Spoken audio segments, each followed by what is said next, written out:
You are listening to Arkansas Public Theater's production of Amanda Kill, Episode 10.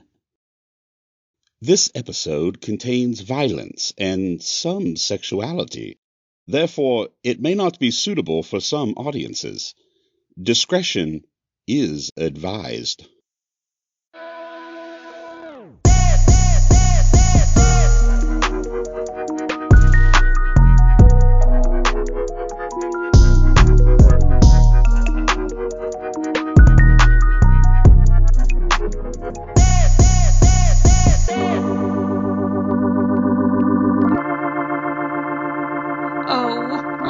Sorry. I'm a wreck. Pert Undernear died today, grievously wounded in the groin. And now we sit at his funeral. Pert chose to be composted, so there is no casket. The wheelbarrow in front of the pulpit holds Pert's remains. I didn't like Pert in life, and now in death I like him even less. I hope I'm not haunted by his memory. Mogus Dinwiddie is on the organ. Reverend Seminole Overhue is officiating Pert's service. Thank you, Mogus. We are gathered here today in the sight of God and one another to mourn the life and celebrate the death of Pert Undernear. Pert lived weakly and ineffectually. He took much and gave nothing. He consistently fell short of the low bar he set for himself. Aside from embarrassing anecdotes, Pert has left us with nothing except relief at his passing. Nothing, that is, except this wheelbarrow of compost. If there is anyone present who objects to Pert fertilizing consecrated ground, speak now or forever hold your peace. Sheriff Honeywell, does your department have any objections? No outstanding warrants. District Attorney McGaugh, does your office have any objections? Reverend Overhue, how could God let this happen? Reverend Overhue. Yes, Padma? Please excuse James' lapse in faith. We have no objections to Pert's fertilizing consecrated ground. Thank you, Padma. Faith Moore, Hope Moore, does the FBI have any objections? Why the hell not? I'm sorry about Faith, Reverend Overhue. She spent the night with the Budweiser distributor. I have too, my child. I have too.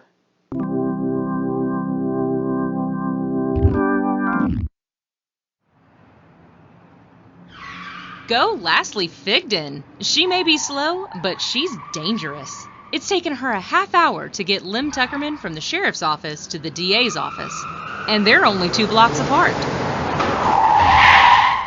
Come in with me, Lastly. I've got to get this to Padma and District Attorney McGaugh. Where is everybody? Hey, there's a note on the counter. Attending Pert Undernear's funeral. Back in 10 minutes. So we wait. Isn't Pert your cousin? Isn't everyone? Hey, they have free gummies. Pert's funeral must be over. James, Padma, and Blondine are walking in.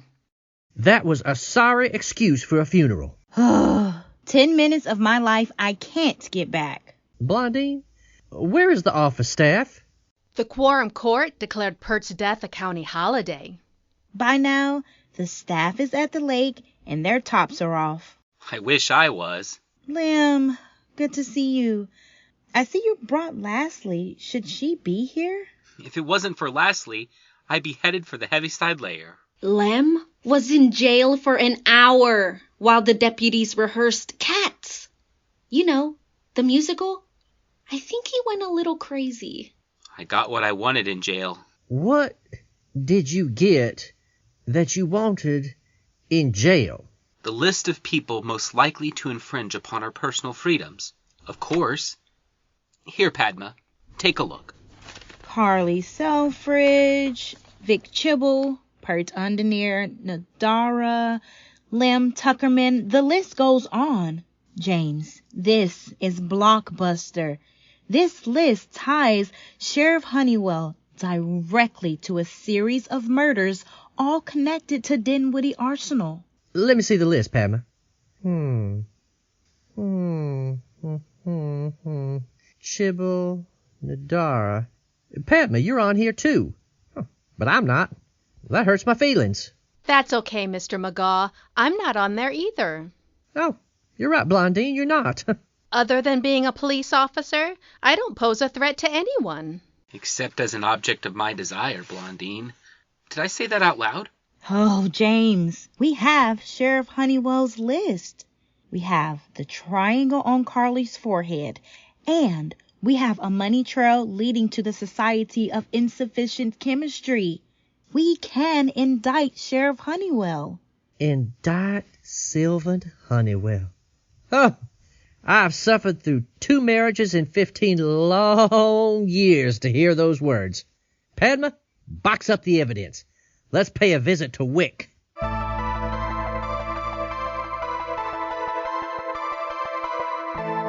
Wick is Circuit Judge Wickham Narcissus.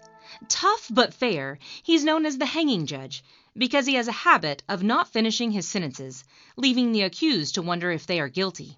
Wick holds the keys to the grand jury. The grand jury holds the keys to the indictment of Sheriff Honeywell. To get their indictment, Padma and James first have to convince Wick. We're at the Dinwiddie County Courthouse in the chambers of Judge Narcissus. While his assistant tries to buzz him on the intercom, Wick is standing in front of a mirror, modeling his new robe. Stunning. All right. Yes. McGaugh? Of course. Show him in. As soon as he get here. James has been very good to me. He's been very good to me. Judge Narcissus. Oh, Indigo. This is awkward. Indigo is one, and I emphasize one, of Wick's lovers. Indigo is very pretty, has the same body she had before 3 children, and is happily married. Indigo, your face is the verse and your body the refrain. Is that the same line you used on my husband? He says he loves you. Indigo. Now we're talking awkward. Indigo just pulled a gun on Judge Narcissus. Now, Buttercup, I've never had the feelings for your husband that I have for you. You know, the first time your husband and I met, he pulled a gun on me, too. That was because he'd found out about you and me. Yes. Apparently you had screamed my name while you and he were intimate. Well, my husband just screamed your name while he and I were intimate.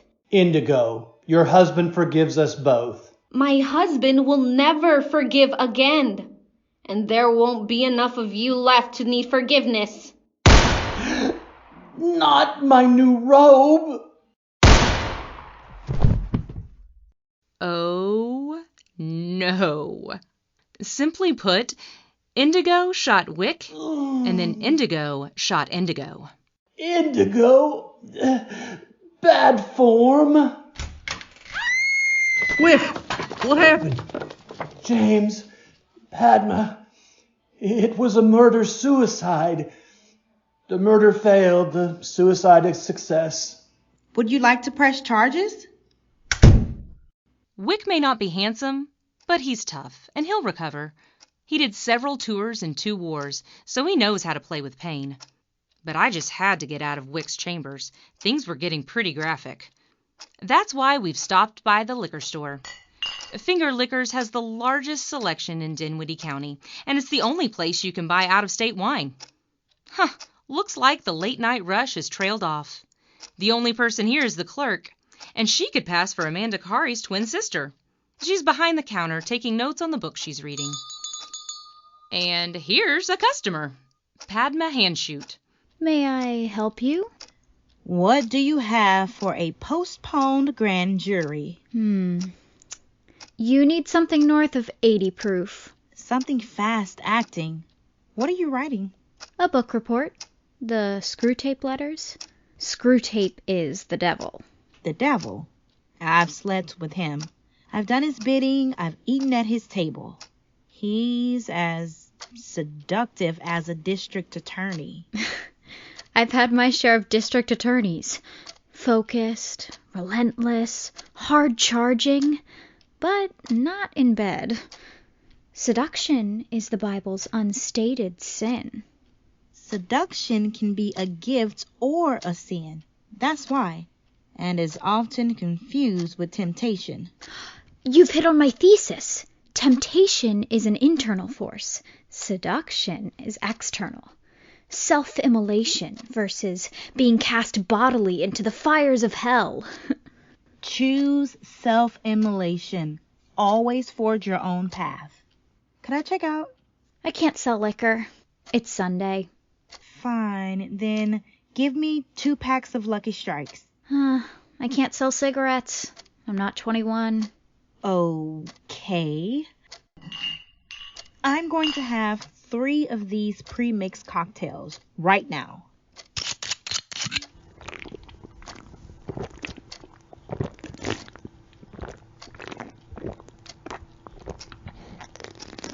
Oh, I deserve that.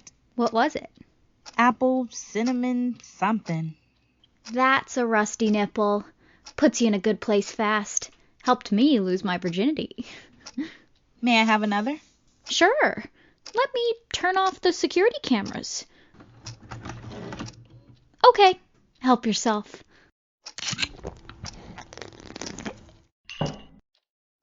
Losing my virginity wasn't this good. Say, are you Amanda? The unemployed chemical engineer that James is... You're losing your touch, Padma. You have a weakness for C.S. Lewis. C.S. Lewis was balding and only somewhat attractive in an English kind of way. You're not bald, Amanda. I appreciate the backhanded compliment, Padma. That's a front-handed compliment. I lost my virginity to screw tape. You certainly share your intimate details freely. I share them when they will buy me. Time, Padma? Were you going to say it would buy you time? Who has time anymore? Not me.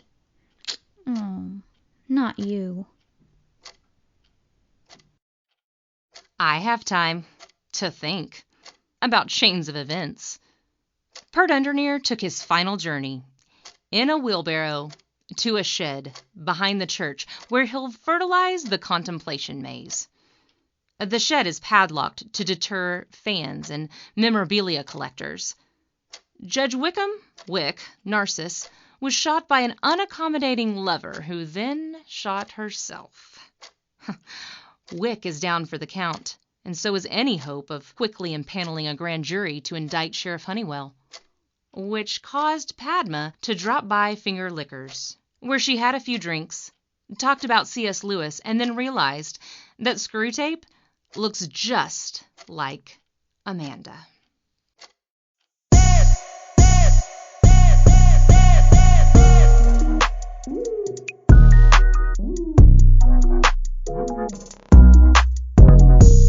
Thank you for listening to Amanda Kill, Episode 10, written and directed by Barry Cobbs, featuring Amber Brown, Amy Eversole, Andria Lickfelt, Audrey Romero, Daniel Starnes, Ed McClure, Jamey McGaugh, Joseph K. Farmer, Julia Salatti, Julia Spears, Lamont Coleman, Laura Marie, Lisa Turpin, NaTosha DeVon, and Tanner Pittman. Illustrated artwork by Christina Dean. Music by Lamont Coleman. And sound design by technical director Matt Etris. This has been an Arkansas Public Theater production. APT is a non-profit organization that relies on patrons like you. If you enjoyed this production and would like to contribute, please visit arkansaspublictheater.org for more information. And please join us again for another episode of Amanda Kill.